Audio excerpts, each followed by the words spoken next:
Salut à tous, cet épisode c'est une spéciale pour une tablette hyper low cost, ou plutôt une tablette hyper médique si je peux le dire. En fait il s'agit d'un modèle chez Polier, ça s'appelle le Polier Momo P712. C'est une 7 pouces hyper low cost. Alors d'abord le packaging, on dirait que c'est tout simple, il n'y a pas grand chose. Ok, à l'intérieur de cette boîte on trouve, ça c'est le film pour la tablette. Et aussi on a un tissu, la garantie, ainsi le divers. Et ça doit être les accessoires. Alors d'abord c'est un câble OTG en bleu, ça c'est plutôt moche à mon avis. Alors ensuite ça doit être le câble micro USB. Mais dis donc c'est quand même difficile de s'en retirer dans sa petite boîte. Ok, deux câbles tout en bleu et c'est plutôt moche, mais le matériel c'est plutôt bon.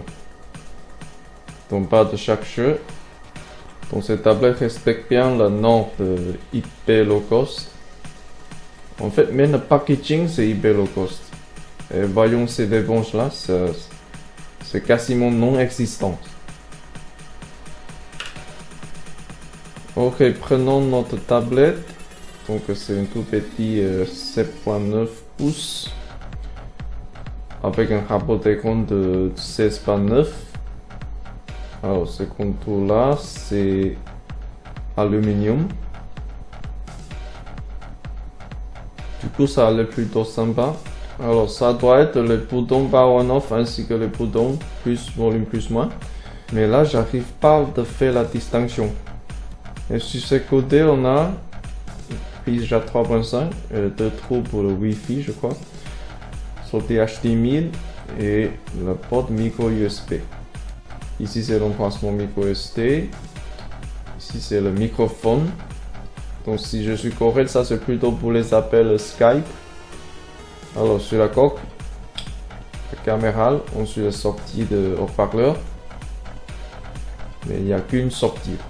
Ok, la dimension, d'abord largeur, on a 105 mm. Et cette marge là, ça fait 10 mm. Ensuite, on va prendre la longueur. Et ça fait 185 mm. Alors, quoi de l'épaisseur? Ok, ça fait aussi 10 mm. Ensuite, comme c'est de la routine, on passe à poids. Alors on va prendre le poids.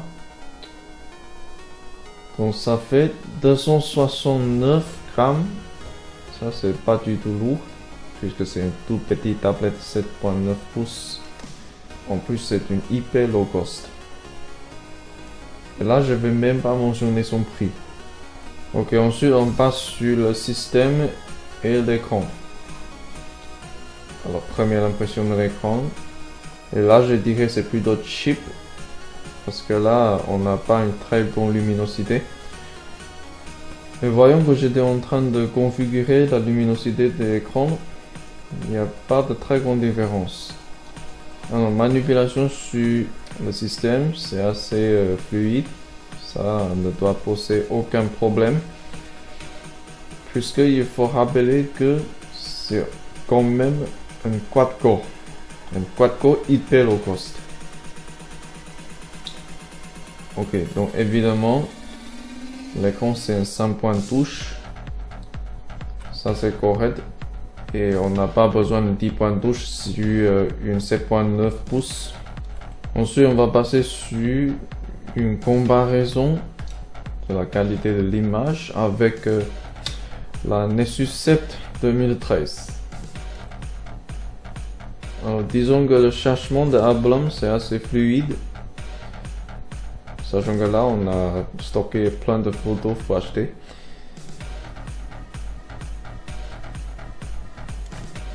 Alors première vue, je dirais que l'angle de vue ça va pas du tout. Puisque la luminosité c'est quand même très faible. Et là je vais mettre ma Nexus 7 à côté. Qui affiche la même photo juste pour la comparaison. Ok, d'abord, il faut que je configure la luminosité de mon Nexus 7 au maximum.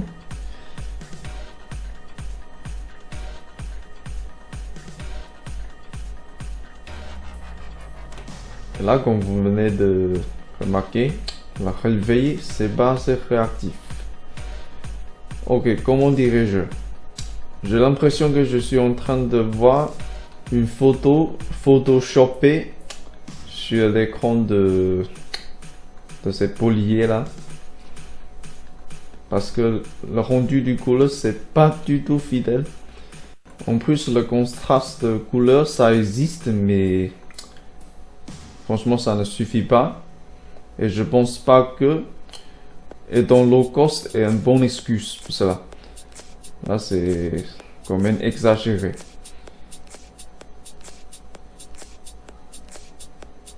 Par contre, la densité de pixels, c'est plutôt correct. Mais j'en suis sûr que la résolution ne fait pas un très beau chiffre. Là, je vais pas demander une tablette low cost à donner une qualité de l'image identique à celle de Nexus 7. Mais ça, c'est plutôt rigolo. Et encore, je pense pas être dans low cost, c'est une bonne excuse. Ok, ensuite on va continuer le texte avec Antutu d'abord. Et là, ça fait 12 386 pour le score Cobalt. Alors, en détail, le score pour le processeur c'est 2055. Ça c'est plutôt pas mal pour un low cost, j'avoue.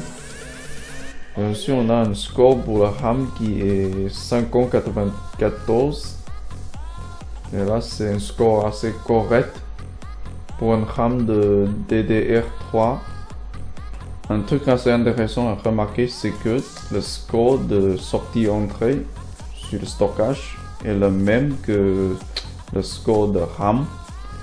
Et cela signifie que le SoC ne doit pas être mauvaise. Mais je comprends pas pourquoi l'écran c'est tellement pourri. Ok, assez parlé de ces chiffres là. On va passer sur le résultat de texte de la stabilité.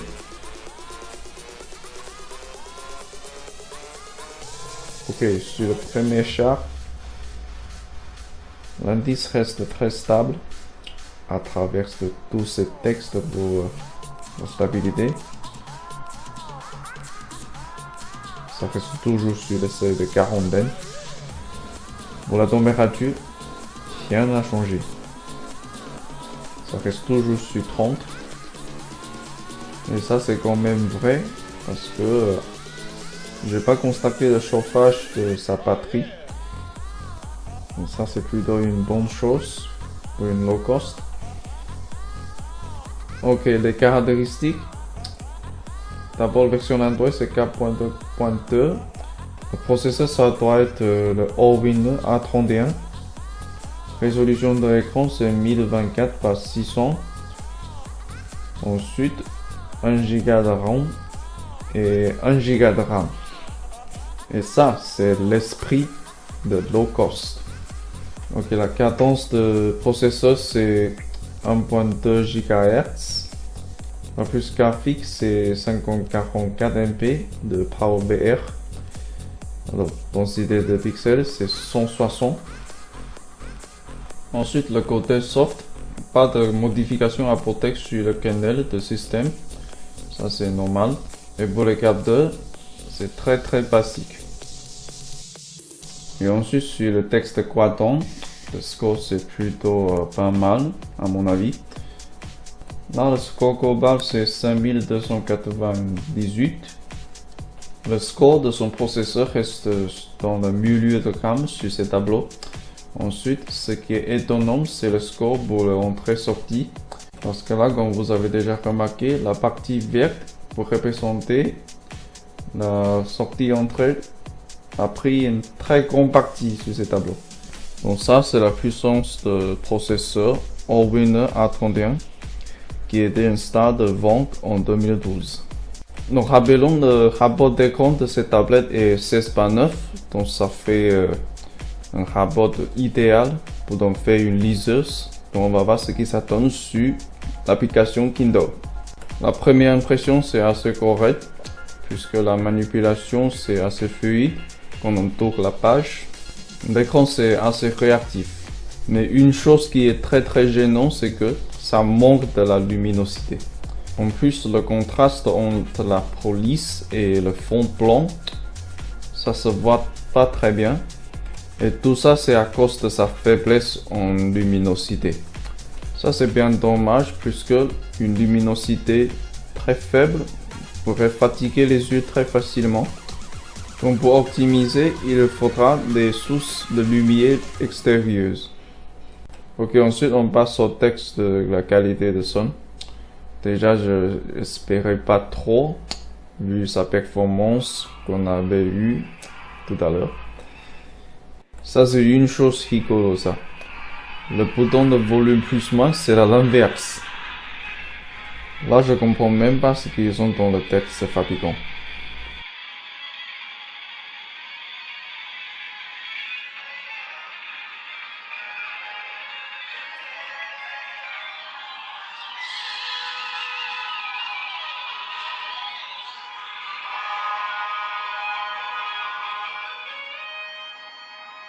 Ok, là évidemment cette tablette n'est pas du tout fait pour écouter de la musique de Yngwie Malmsteen par exemple, sûrement bas. Déjà c'est trop fort pour son haut-parleur hyper low cost. Et là je vais quand même continuer avec un autre enregistrement assez bruyant. Et là on va choisir Oasis.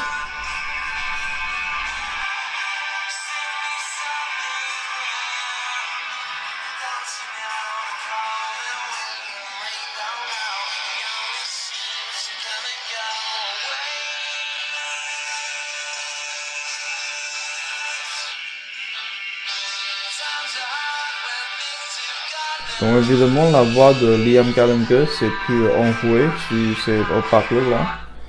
Donc c'est plus sexy quoi. Ok, ensuite c'est le texte de la lecture de vidéo FHD. Et après ça on a un autre texte pour les vidéos caca. Donc on va voir ce qui ça donne. Donc évidemment pour la lecture de vidéo, d'abord on n'a pas d'angle de vue, ça on oublie. Puisque là tout à l'heure quand vous voyez que je l'ai laissé sur la table, on voit quasiment rien. Et là je comprends bien que cette tablette n'est pas du tout capable de faire tourner les films ou les vidéos en caca. Mais puisqu'ils ont préinstallé une application qui s'appelle le Player Caca, donc je vais bien essayer.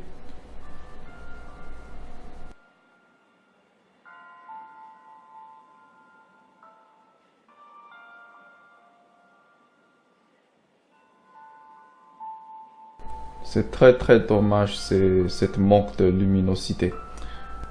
Ok, jusqu'à ce moment, tout est bon.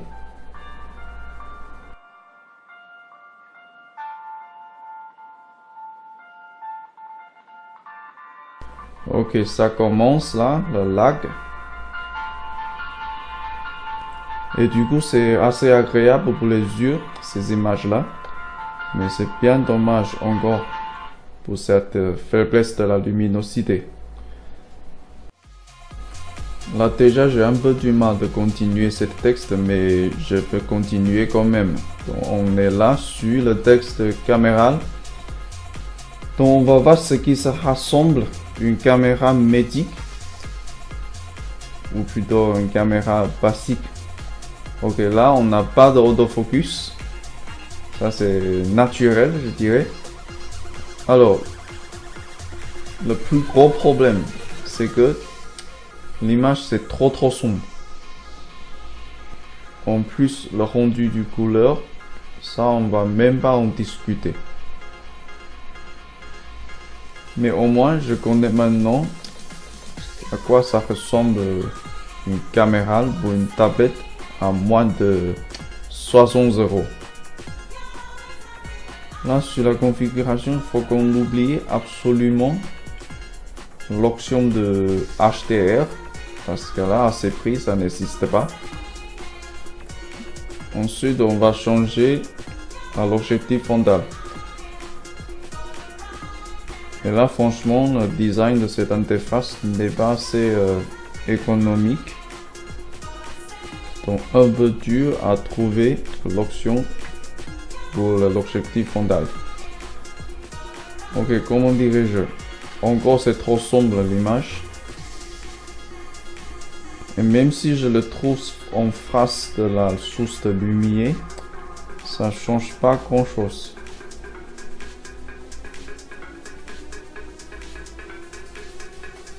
Mais en tout cas, l'objectif frontal, c'est parfait pour prendre des photos.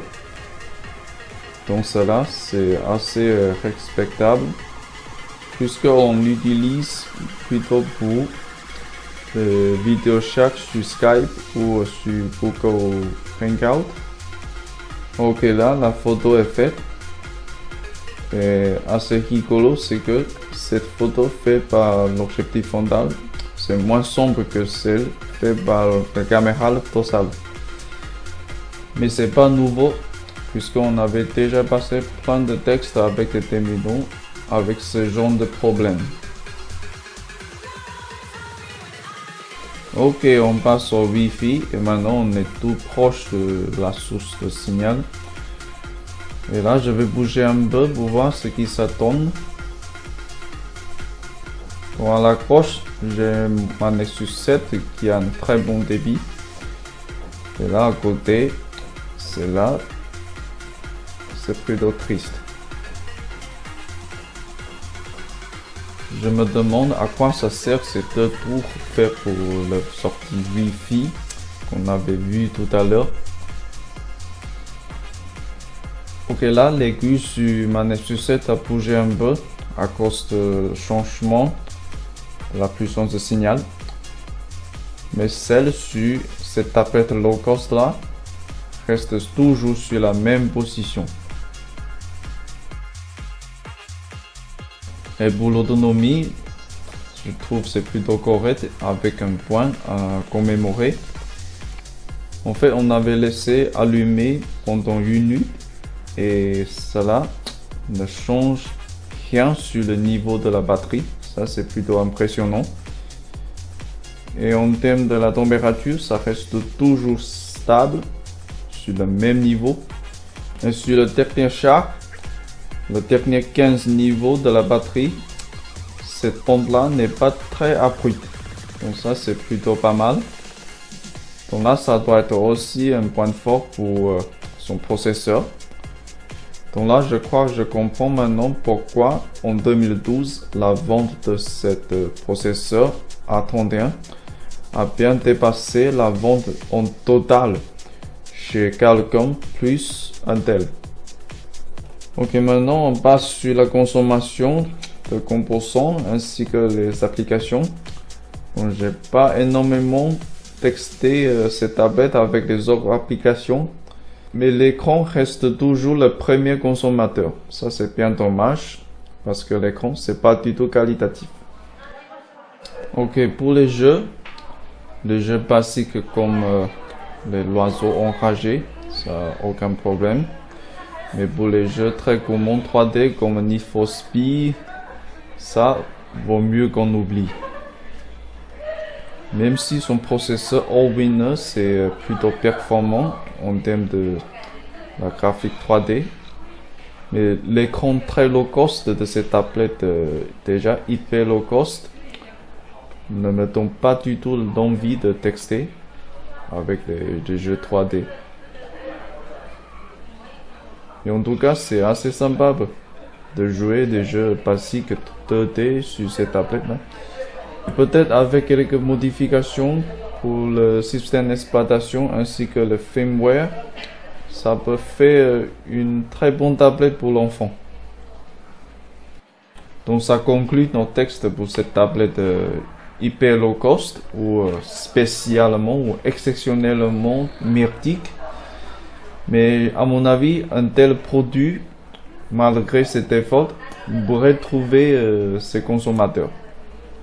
Mais cette tranche de consommateurs-là, c'est plutôt marginalisé. Ok, à la prochaine, ciao.